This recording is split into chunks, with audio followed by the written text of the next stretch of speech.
Как мислите, ако имате висока киселинност в стомаха, това проблем ли е или не? Може би повечето хора ще кажат да, това е проблем, но искам да ви кажа, че това е мит. Високата киселинност всъщност означава, че нашия стомах работи добре. Всъщност, стомаха трябва да има висока киселинност. Защо? Благодарение на тази киселина, която се произвежда, ние се защитаваме от патогени, бактерии, гъбички, вируси. Високата киселинност активира ензимите в стомаха, които помагат за храносмилането. Но въпросът е тогава, защо имаме рефлукс, ако това е добре? Проблемът всъщност не е във високата киселинност, а в това, че киселината се връща там, където не трябва да бъде, в хранопровода. В стомаха клетките са приспособени да издържат на ниско pH, т.е. на висока киселинност, но хранопровода не е проектиран да се къпи постоянно в тези киселини. Затова там започва микровъзпаление. Това ние наричаме рефлукс. Хранопровода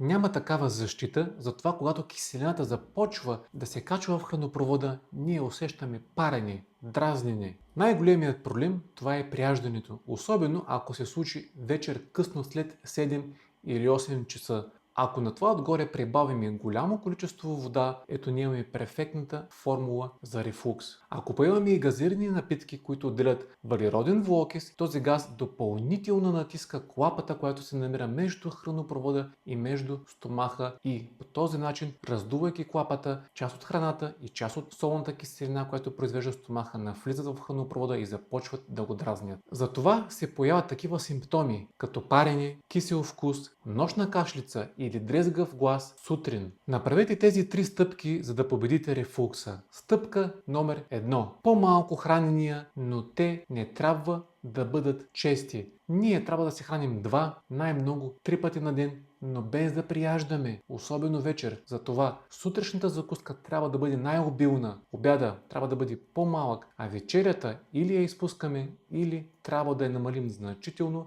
като количество. Стъпка номер 2. Никакви течности. Спираме да пием вода 30 минути при ядене и започваме да пием отново течности 2 часа след хранене. И стъпка номер 3. Ако сме се нахранили по-обилно, в никакъв случай не лягаме. Отделяме поне 30 минути до 1 час да се разходим, за да може да подпомогнем храносмилането. И така, ако ние създадем подходящи условия, клапата, която се намира между хранопровода и стомаха, започва да се възстановява. Сега въпросът е, ние срещу какво се борим? Срещу симптомите или искаме да разрешим истинския проблем? Моля, споменете в коментарите, кога получавате рефлукс по-често?